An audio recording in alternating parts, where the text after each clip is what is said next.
Hello everybody, Liz here and welcome to my channel. So today I want to talk to you guys about Crooked Kingdom by Leigh Bardugo.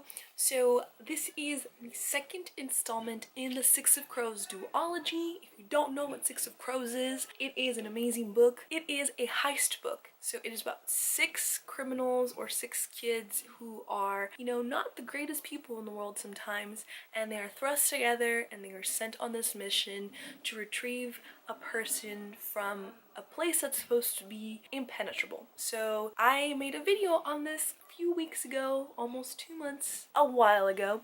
So if you want to check that out, I'll link that down in the description below. But basically, Six of Crows is an amazing book that really doesn't focus on this whole idea of chosen ones. It's really 6 kids who are down on their luck a lot of the time, and they are not the greatest of people. Like I mentioned, they are very skilled at something they do. They're very young, they have lived harsh lives, and this is the second book in that series, so you kind of have to read the first one. Can't really say much without spoiling it, other than every single character there is amazing. It is full of diverse characters and a diverse kind of world. You don't really see that in fantasy, so that was amazing to see. I literally love every single character in the story. This is one of the best series slash duologies I think I have ever read. There are books that you either love the plot or you love the characters, and this is one of the few that I feel you will be extremely entranced and affected by both. Plot is amazing, the characters are amazing, everything is just amazing. You need to go pick up Six of Crows and you need to pick up Crooked Kingdom immediately afterwards because they are that good. So that is it for my spoiler-free part, because I suck at spoiler-frees, especially with sequels. So I'm going to hopefully have convinced you to go pick up the first one and this one, and then you read it and you come back and we can talk about this one. So tick tock, tickety tock, boom. Okay, so Crooked Kingdom. I read this also a few weeks ago, and I am so glad I did not have to wait a year like everybody else. I think this was as needed as Morning Star after Golden Sun, and if you don't know what I'm talking about the Red Rising trilogy by Pierce Brown. That cliffhanger in Golden Sun was similar to that cliffhanger in Six of Crows, and I had to wait a year for this one. I'm so glad I didn't have to do it for this. My nerves would have been shot. Oh my goodness. So let's start off. Well, I initially this book a rating of 4 out of 5 because I was a little angry with the ending. Not angry, but there's just some things that I wasn't too happy in the moment with it. Now, after I've had some time to let it simmer in and just, wash through my soul one more time, I give this book a 5 out of 5. I didn't know it was possible to make me love characters more, and Leah pulled through. I have not loved a set of characters as much as I have loved the set of characters here. I love Kaz. I love Inej.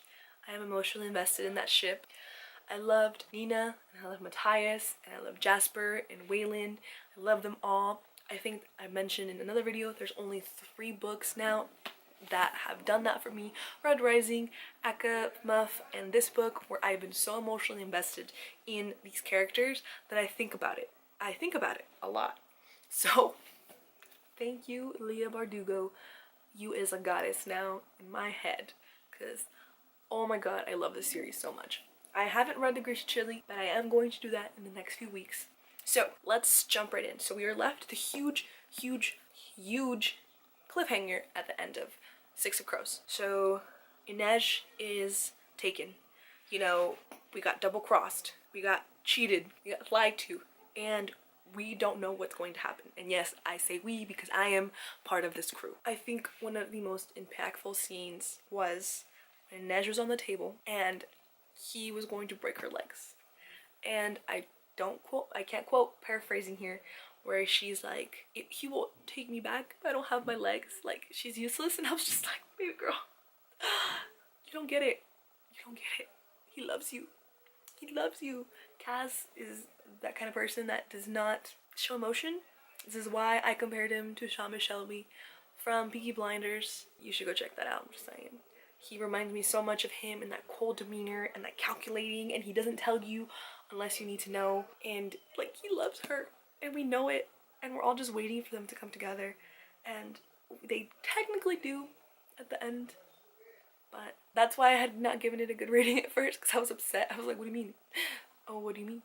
But let's go back to Inej and how she is struggling with, you know, the idea that she could be losing her legs, and then she's like, you want to be back, and they stop, and you're just like, you just feel so bad for her. And then hers, you know, we hear about her, you know, working at that like brothel, but we don't really understand, or, you know, it doesn't come across a lot of times like how bad she had it. And in this book it really brings that forward. Like, she had it really bad. Like, I think she's talking about it in one scene where she was like, it's hard for me too, you know. And she kind of like briefly tells us like she bled, she was, you know, she was raped and she was used, and how that has really changed her, and how that guy, like, she literally freezes this strong, amazing woman, like, is a trauma survivor, is a, you know, rape survivor, and she's so much stronger than I had given her credit for, like, emotionally, you know, because I lost a lot of time. She was kind of closed off, and I was just like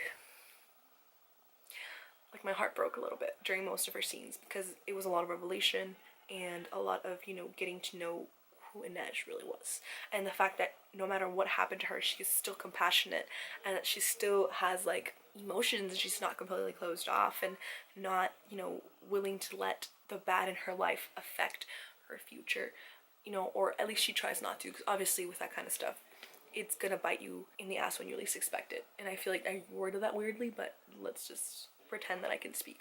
So next we're going to talk about Nina, because Nina is, I think, my personal favorite, because she's so similar to me in a lot of ways.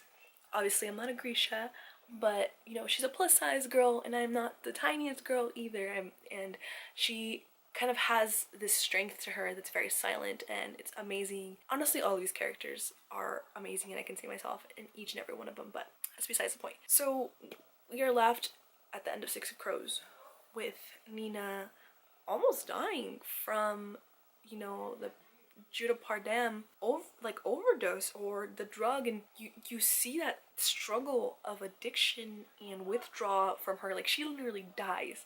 Like, girl nearly dies for her crew, and that is absolutely like amazing to me, just because, you know, and that's what they say, like, tragedy brings people together and hardships bring people together, and it most definitely did in Six of Crows. But, you know, her struggle, and then her finding out that she's not really like a heart tender anymore, and she realizes that she doesn't have that connection to like living things anymore, and her struggle to come to terms with that and understand that she's changed. Like, this drug has changed her, and it took her a while to accept that she's kind of like a necromancer, and I thought that was so cool. Like, her powers changed to adapt to what happened to her body. Like, she died, so her body adapted to the fact that death is kind of her tether now, in a way. So, like, she can control dead things, and she can control the dead, and honestly, that's so freaking awesome. It take her a while to, you know, come to terms with it, because of course it would. Like, Grishas are supposed to be like really connected to the living and to life, so to have that ripped from her, like, I'm surprised she took it so well. I wouldn't have taken it so well. Like, I would have been freaked out. I'd have been like, no thank you. Then of course we have her, like, Matthias's death. I mean, out of all of the crew that I would have been okay with dying, I think it was him that I would have been most okay with dying, but I still felt really bad for Nina. Like, poor girl just kind of got everything, and he died. Like, I cried when he died. I did. I was like really tearing up, and when she like reanimates his body, or tries to reanimate his body, but he's already gone, and you're just like, I hope that when she goes back to I can't say that, Ferdinand, I'm gonna call it Ferdinand because that's the best I can do. I hope when she goes back there that the wolf that was set free, that was Matthias's, I hope she finds the wolf, and I hope that, you know, she adopts him, and that she has some part of Matthias through his wolf. So then, now moving on to Matthias and his story arc at the end of this, like, he has grown also, I think, and I think he's one of the characters that it was more noticeable. Like, his growth was more noticeable, because he did go from like a hate-filled mongrel to, you know, an accepting, civilized man. And that was really aggressive, the way that I phrase that, but he did come from like extremely hateful roots, and you know, that kind of ingrained hatred and racism is something that isn't easily erased and easily forgotten, and he managed to do that with the help of like these amazing people in his life, you know. And I did see kind of his death coming, now that I think about it, because we did see so little of him and his point of view in this book as opposed to in Six of Crows. And then we had whatever scenes we had with him, they were with Nina, or they were about Nina, helping Nina. So I guess it made sense. He went out in a very noble way. He tried changing one of his fellow brethren. He got to see Nina before he passed away, you know, like that little scene where it's talking about him like finally going to like his version of heaven was really sweet. Still hurts my heart a little bit to think about the fact that him and Nina aren't gonna be together. They were so cute together, and it makes me sad that they aren't together.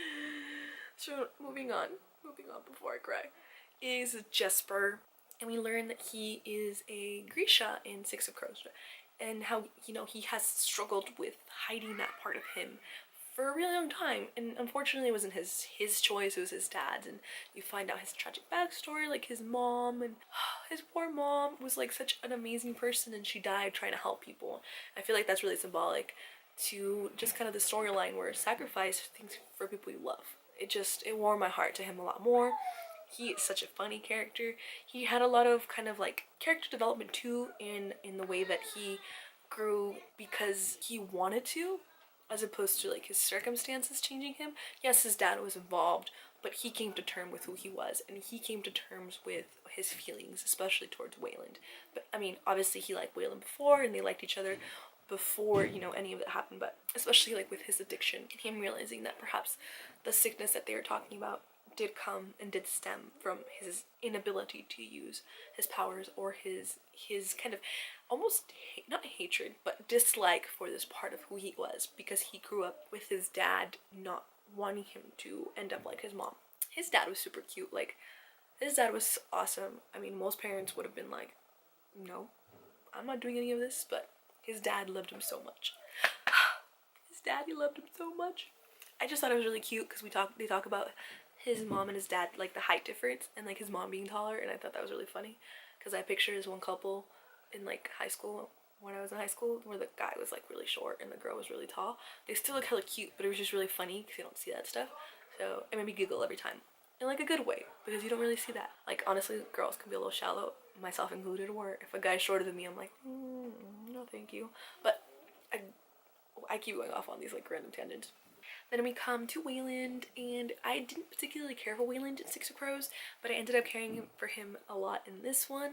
You know, he admitted to his reading disability and came to terms with the fact that his dad really just hated him, and then his mom revelation where his dad put his mom in like a mental institution or in like an asylum or something.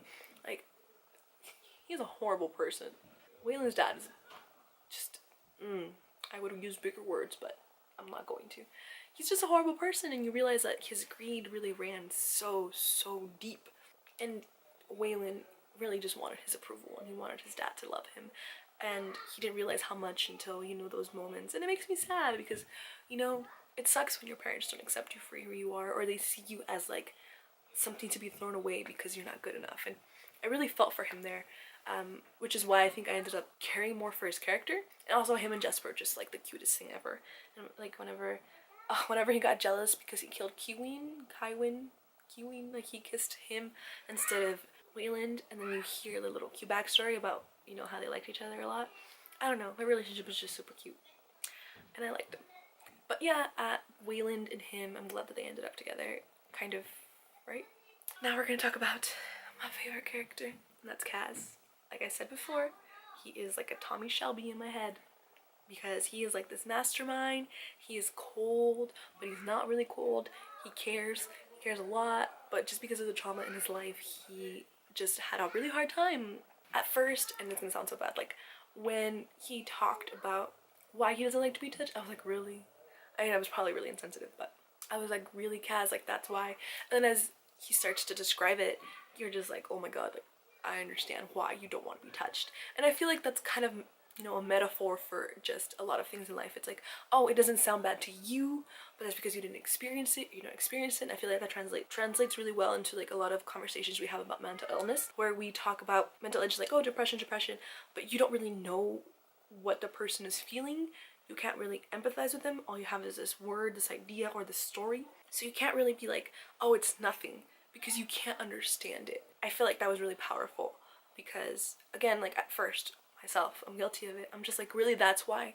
Like, that doesn't seem like a good enough reason to be kind of like full of trauma. But then you read more into it and you understand the physiological and the mental repercussions that this has, and it makes you reflect on, you know, things that happen in your life, like why it affects you so much. Like personally, like I could be like, well, I'm sad, and somebody was like, okay, well, it's just a word.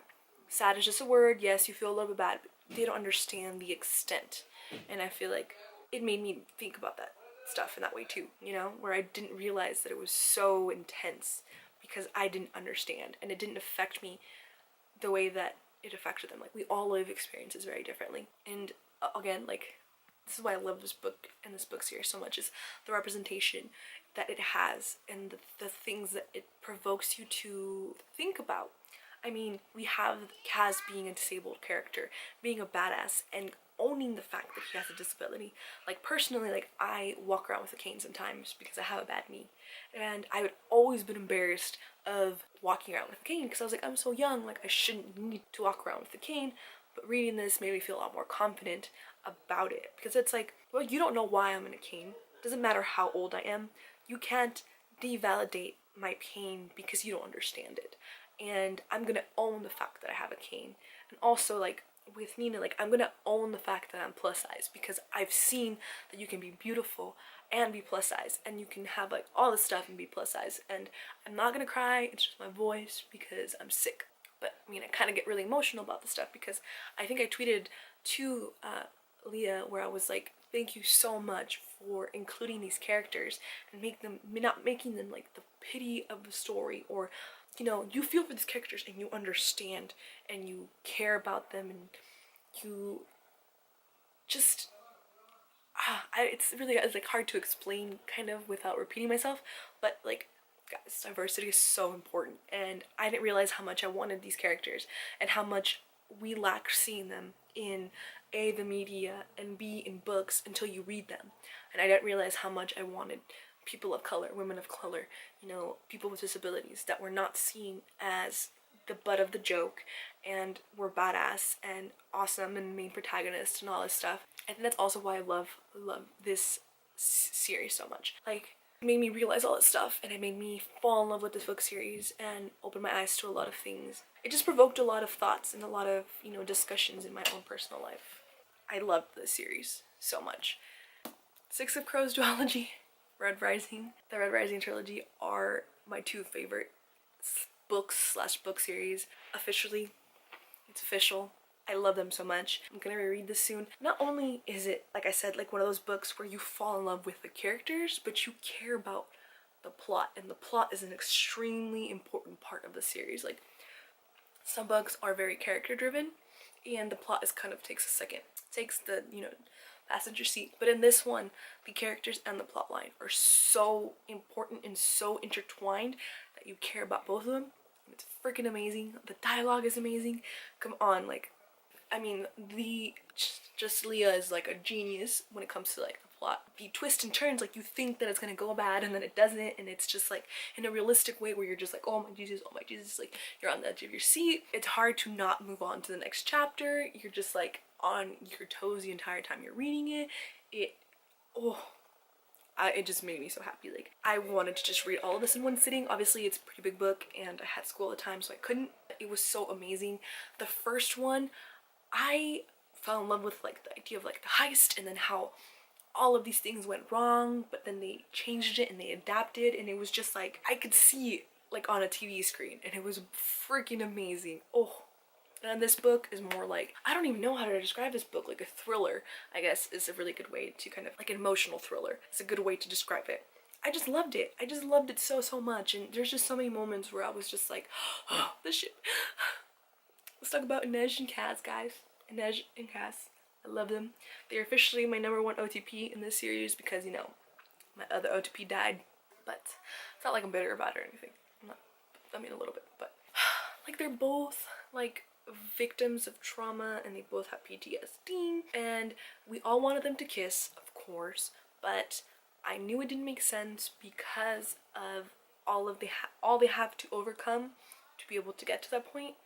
That hand on the cheek though might as well have been a kiss because it was so amazing. And then he brought her parents and just had so many emotions at the end. I wasn't happy because with it originally because we didn't get like that perfect bow ending, but as I thought about it more, I realized that I did enjoy the ending. Like, we got a little bit, and kind of our imaginations get to run wild a little bit with that. And it also leaves it open for perhaps another duology or another trilogy, or for these characters to come back in another series, which make me happy if it ever happens, because I heard that Leah is thinking about continuing or thinking about, you know, not closing down that world in her head, which makes me happy.